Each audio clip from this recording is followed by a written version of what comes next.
Hey guys, Grüße aus Deutschland, greetings from Germany. I can't believe it's been over 2 weeks since I last posted on this channel. I apologize for that. Um, I've been going through some kind of low, or more like a neutral phase. You know how sometimes in life, um, you just live life and you don't think about it much. You're in your everyday routine, and one day after another goes by. And other times, events challenge you to get out of your comfort zone and to change your way of thinking and the way you're looking at things and adjust to a new normal. And that is what has been going on with me. Um, so much going on at work and so much going on in my private life, with my parents, that makes me and my sister think a lot, because once my parents have passed, it's going to be me and my sister next. And that kind of, that by itself kind of adjusts your perspective, you know what I'm saying? And because of all of that, I'm trying to stay away from the mainstream media as much as I can. But every time I open a browser tab at work, and I know I can change the settings, but I don't want to do it because I don't want to give IT an extra headache. And so I don't change it. And so every time I open a browser tab at work, Microsoft is pushing fear-mongering messages onto people. It is amazing. And it's in German. It's not the international side. It's the national side in German, where this week alone they've been talking about the volcano, Mount Etna, erupting in Sicily, and another one in Iceland.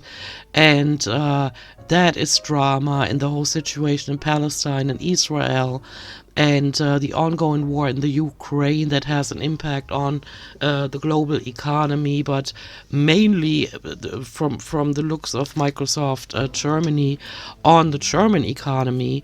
And for those of you that don't know, most of the refugees from the Ukraine have come to Germany.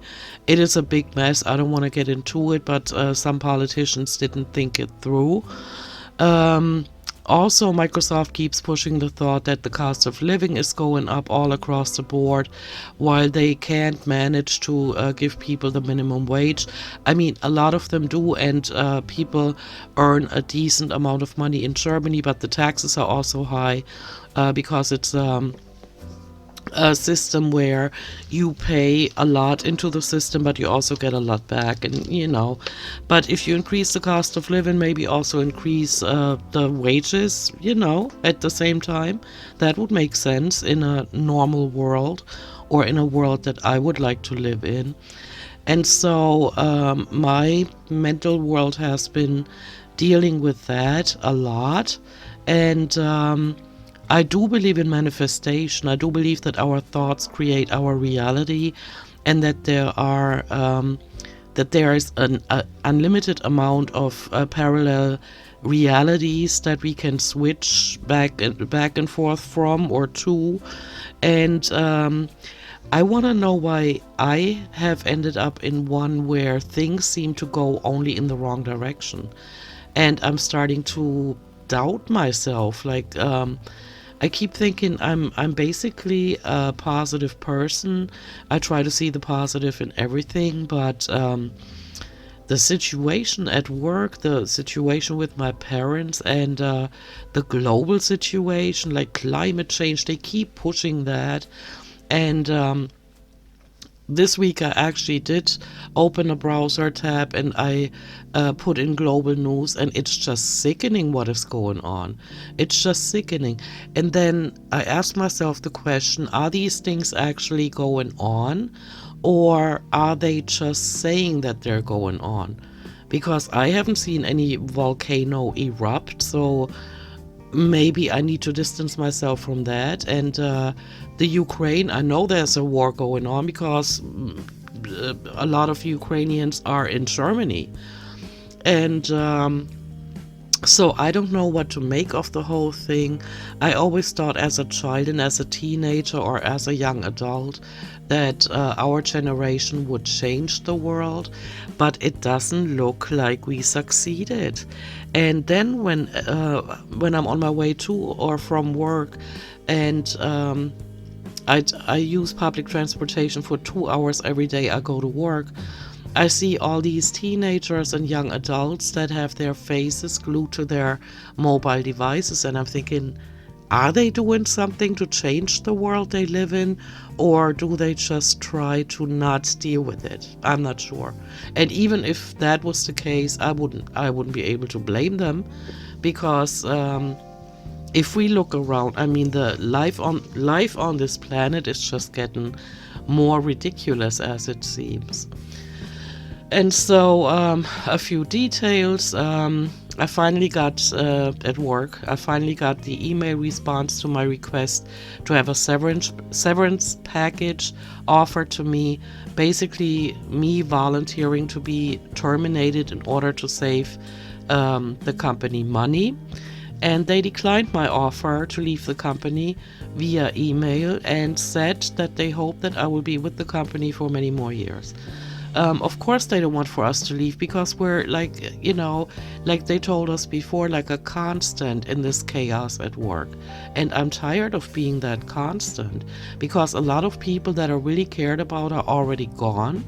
And it seems like not only the ones that were offered a severance package are leaving, but also others that are just tired of how that company treats their employees.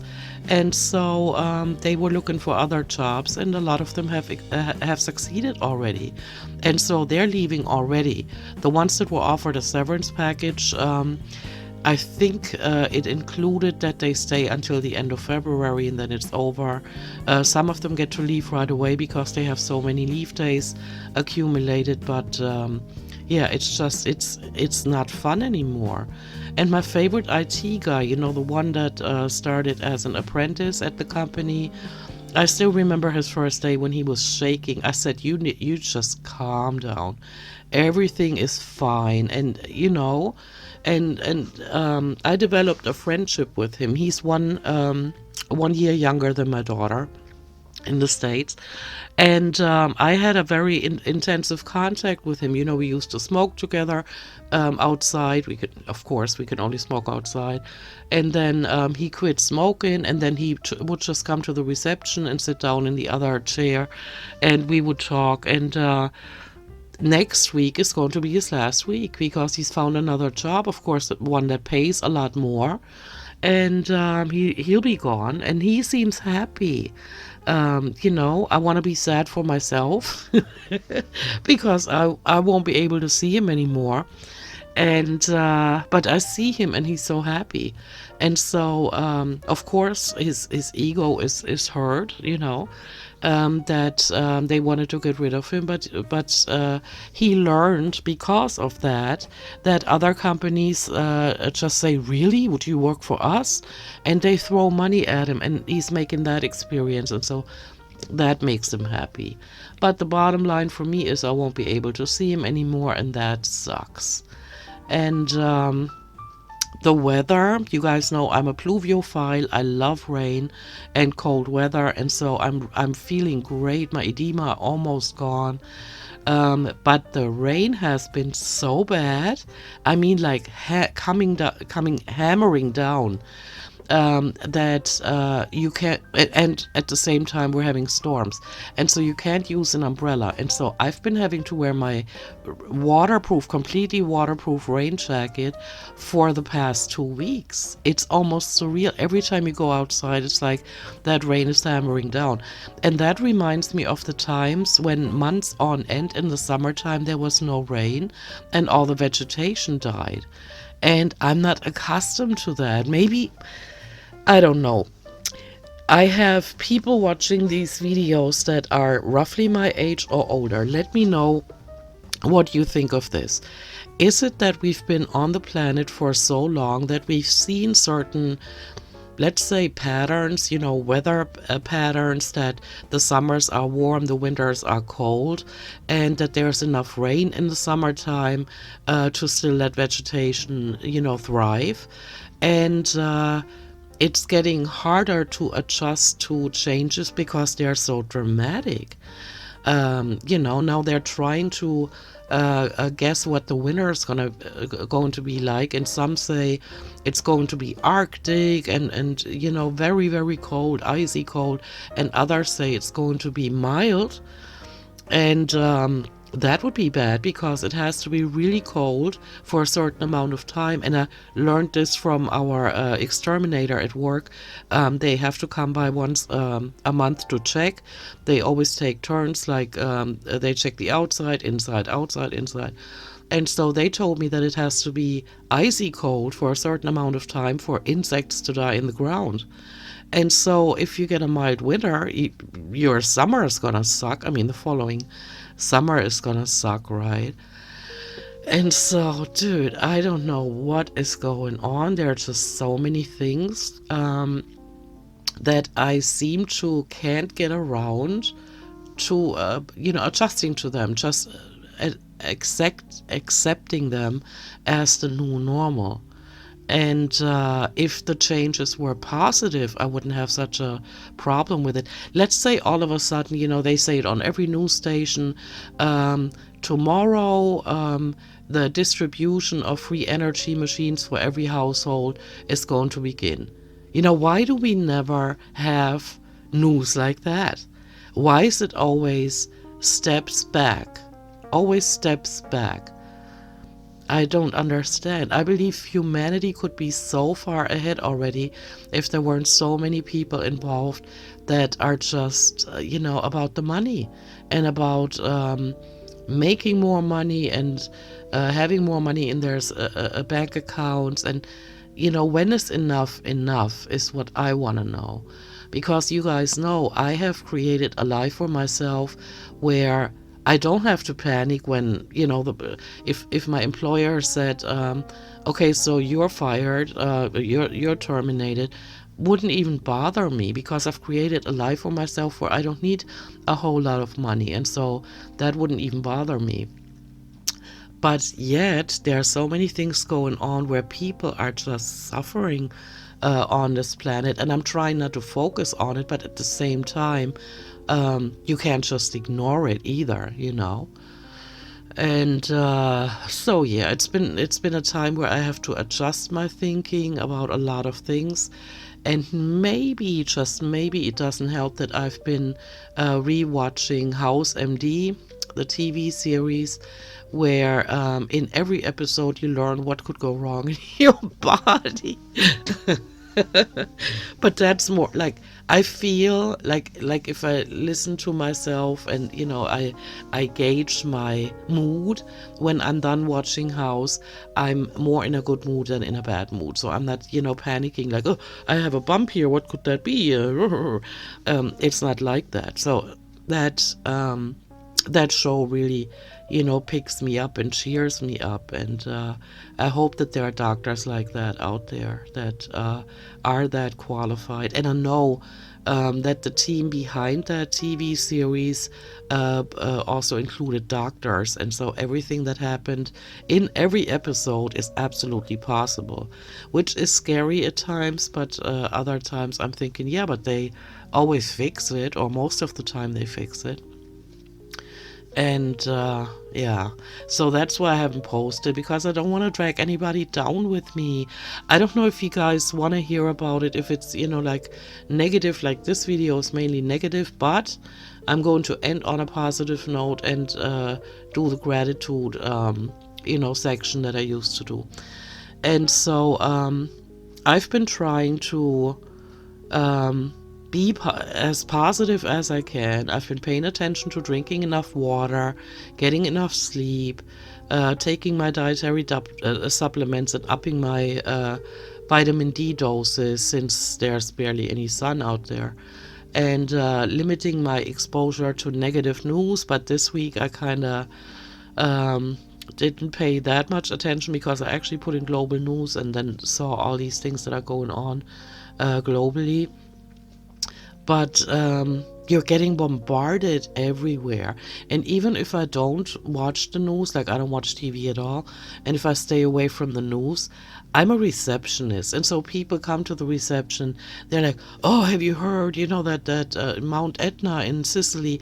And I remember my parents talking about it when I was a child. I think that's when it erupted before, and I can't remember after that because I didn't pay attention to it. But people come to the reception and bring these topics up, and then of course my ass Googles them, and then I know too much about too many things, and I'm gonna have to dial that down a little bit. And yeah, so that's what I've been doing with myself. Just going to work, and it's really hard. I'm barely motivated anymore.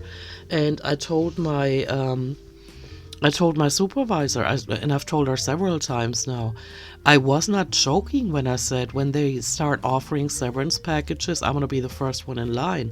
Everybody was just smiling when I said it. And I said, I'm not kidding. I know I use humor a lot to deal with stress, but I'm not kidding. I don't feel this job anymore. I don't want to be here anymore. I don't stand behind how this employer is treating the staff. And so I can only work a job that I stand behind. And that's always been not my problem, but my principle. And so I don't know. I'm actually thinking about quitting this job, and that's probably the lesson I'm supposed to learn anyway, that out of a situation like this with a secure job, I'm just gonna quit it because I don't resonate with it anymore, because every fiber of my body doesn't want to be there anymore. And it's like more, and no, you got to stick around because there are these changes going on and we got to implement them. And now we're getting close to the end of the year, and so our team leader, or our supervisor, already said we're gonna have to do the end year review, and we're gonna have to close the projects that we had for this year. And I spoke to one of my teammates yesterday, and I said, "Hey, did you do all the classes online on LinkedIn, computer based knowledge?" And she said no. And I did not start or finish any of the projects and goals for this year because I don't care anymore. And she was always so motivated. Now she doesn't care anymore. She's basically waiting to get fired too. And yeah, all kinds of things changing, and I have absolutely no impact, no power to keep them from changing or to change them back to before. It seems like these are all permanent changes, and I don't want to be there anymore. I've been with the company for 5.5 years, and in my mid-year review, I was congratulated by the team leader about being with the company for this long, and for doing what I do, and yada yada, and I got a raise, and now I'm gonna get a jacket with the company logo on it, and a certificate. Congratulations to 5 years with the company, and none of it brings me any joy. It and it doesn't leave me neutral either. It actually disgusts me, and that should tell me something about continuing to have this job, or not. I don't know. Yeah. All right, but we want to end on a positive note, and so I'm quickly going to tell you everything, or the main things that I am thankful for in life, because I guess if it wasn't for my gratitude, I would have lost it a long time ago, along with my humor. And so I'm thankful for my health, my overall health. I'm thankful for having a roof over my head, my comfortable bed, my entertainment equipment here, like my desktop PC, my tablet, my cell phones. And I'm thankful for having Minecraft on my computer because that's what I've been playing when I was watching House MD. Because I've seen all the episodes, and so when I want to see a scene, I switch over. I listen to the show, and so I switch over and then I watch it. But other than that, I've been building stuff on Minecraft, so I'm thankful for that. I'm thankful for my clothes that I have for every kind of weather and temperature out there. I'm thankful for my funny umbrella that when it wasn't so stormy, I used it, and it's actually a hamburger bun, and it cracks me up. I mean, half of a hamburger bun, and it's yellow with the sesame seeds, and it just cracks me up. And all kinds of things that I have here that I can play with, and I'm also thankful for living in a country that has, even though it has gotten worse, but that has a good healthcare system. I'm thankful for the fact that I'm master of my senses and that I can logically look at things, even though it's kind of challenging now. I wished I had an IQ of like 80, then a lot of things wouldn't bother me so much. But I'm thankful for all the books that I have that I can just pick up and read. I have several books that I have bought that I have not read yet, but I'm thankful for having them here. And I'm thankful for my incense lamp that I have here with tea tree oil in it. It makes it so much easier to breathe when I come in from a fall storm, and you got all the dust flying around and the pollen that was on the leaves. And so I come in and I light the candle under that incense lamp, and it's just so pleasant. And yeah, I'm thankful for hundreds or not thousands of things, but I don't want to bore you. I just wanted to end on a positive note here because, oh my gosh, I could just go on and on about what is not wanting to register with me right now. Because I would really like for humanity to advance and to improve things, and it seems we're not doing that all that much. But yeah, I'm gonna go. I'm gonna let you guys go. I hope you have a great weekend. Let me know how you are doing. With some of you, I'm in contact behind the scenes, and so yeah. This is me signing off. Have a great weekend, and I'll talk to you in my next one. Bye. Tschüssi.